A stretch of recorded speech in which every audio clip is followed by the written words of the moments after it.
The Kraken have a big problem on offense, and I am sick of it. What's cracking, everybody, and welcome back to Kraken R&R, where, at least for one day anyway, the Seattle Kraken and Las Vegas Raiders have something in common, in that they both got shut out 3-0 by a team from Minnesota at home. Which, in a lot of ways, I suppose is a much more depressing score from a football game, but for the Kraken, it is now their 8th straight loss and puts them just one loss shy of equaling their franchise high of 9 losses in a row. And with a red-hot Panthers team coming in on Tuesday, it's looking pretty good that that's going to end up happening. Well, likely, I should say, not good by any stretch of the imagination. And not only that, but getting shut out at home really punctuates what to me has become the biggest problem for the Kraken at this point in the season, and that is their goal scoring, or lack thereof. And I do mean that I'm sick of it in a literal sense, as I woke up after having gone to last night's game feeling completely like crap this morning, and I still don't feel great. I'm pretty much only able to record this because I'm currently running off of a whole bunch of tea, NyQuil, and some cough drops, so we'll see how this video ends up going. If the NyQuil catches up with me, it could get a little off the rails by the end of it. We're not probably going to have to spend too much time on it with how this game went for the Kraken, so we'll see how that goes. And I suppose for what it's worth, it's probably not actually the Kraken's play that has made me sick, but it might as well be. But before we get into all of that and how this game went for the Kraken, there are still some things to get caught up on. Even with this being the second half of a back-to-back, we have some news in that one day's time.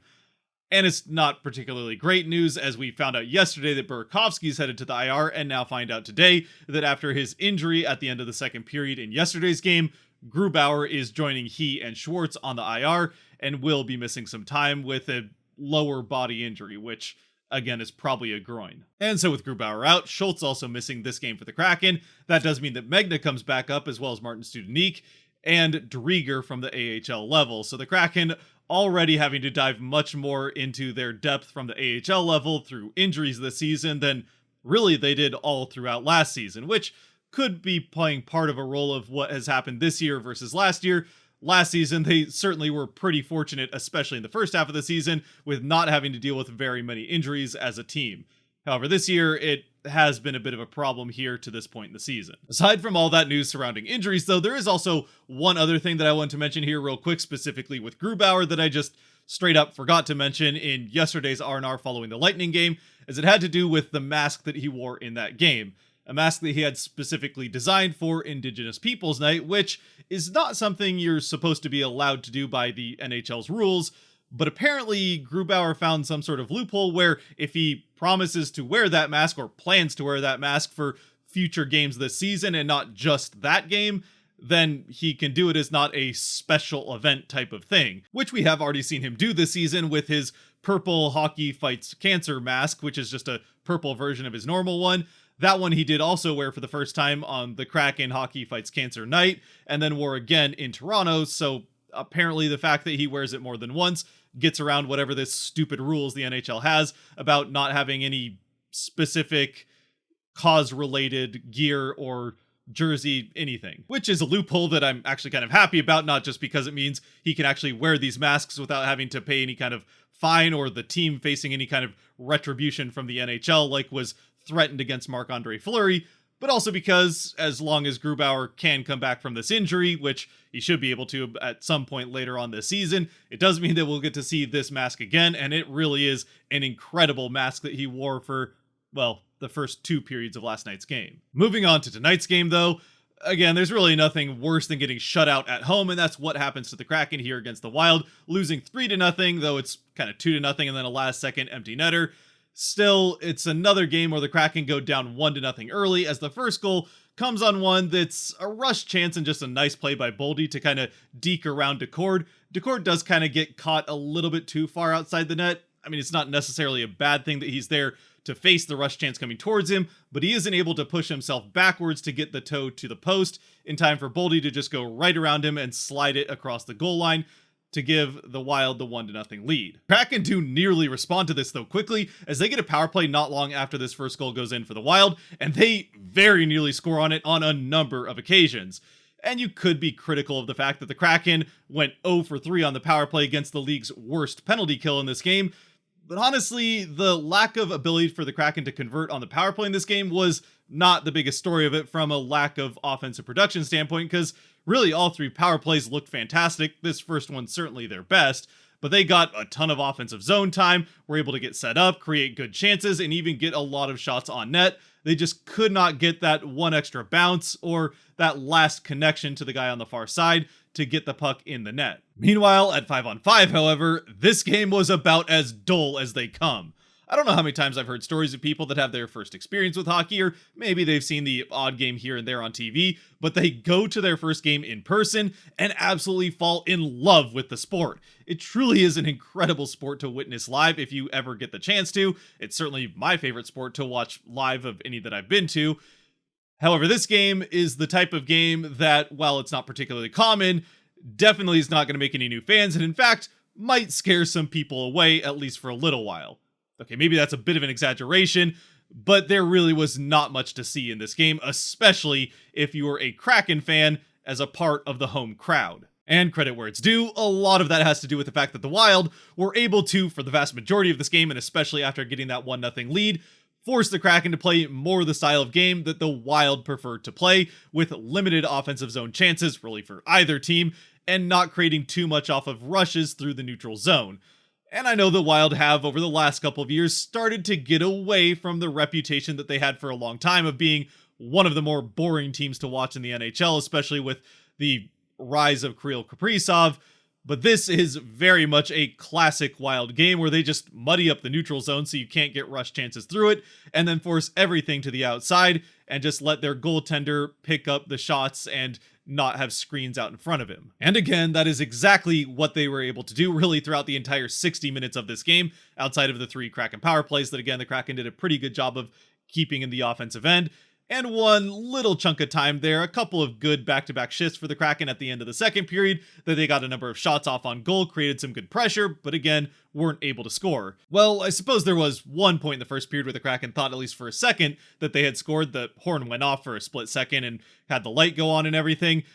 But as it turns out, well, Cartier did poke the puck in by kind of pushing the goaltender in, which, if they had seen that as him pushing the goaltender in, that's goalie interference and it wouldn't have counted anyway.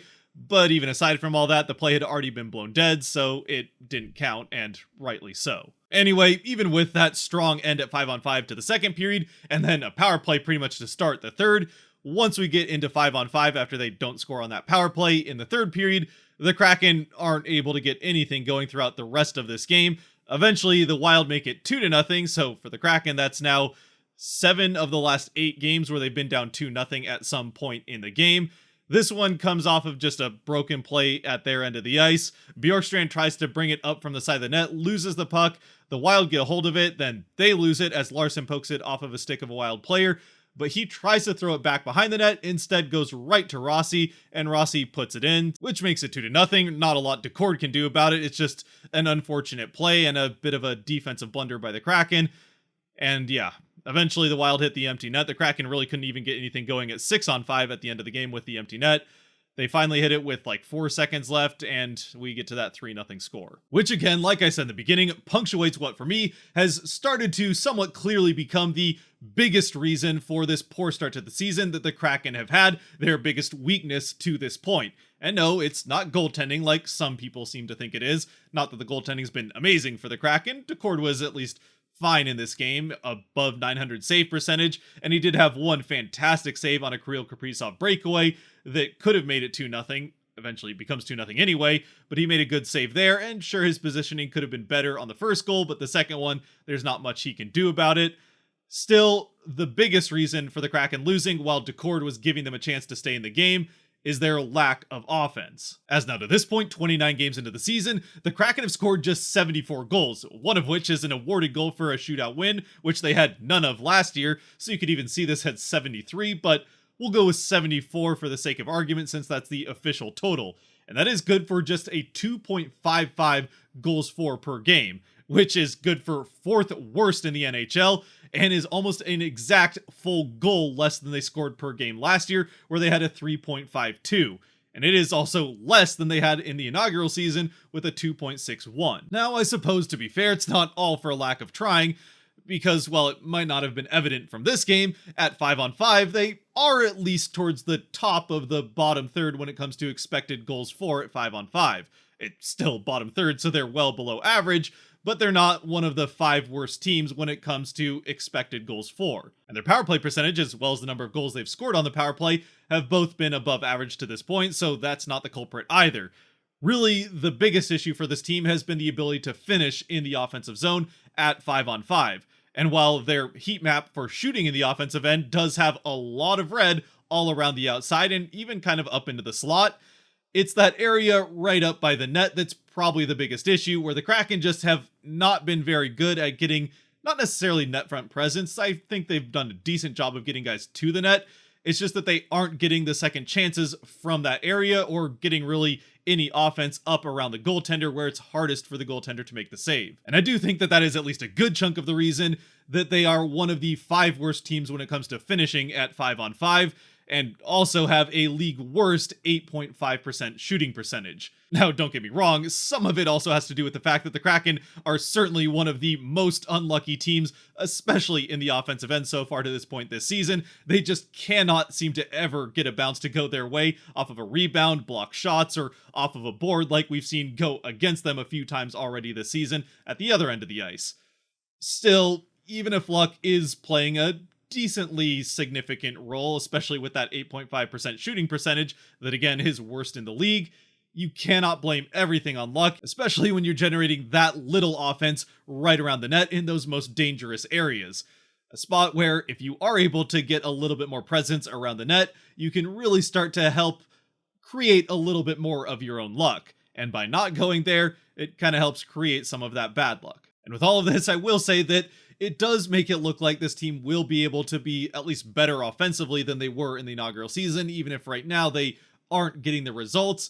They certainly are doing a lot better at generating shots closer to the net than they did in that inaugural season, where that blue part of the graph pretty much filled up everything other than the blue line after the end of that season. So they should at least start to get a little bit more to go, but they have to figure out how to really turn things around if they want any chance of getting themselves back into this race. Anyway, I'd love to know what you think down in the comment section about all this. The NyQuil's starting to kick in a little bit here, and I still have to get through editing, so we're going to wrap things up here with this one. There's no stars in this game.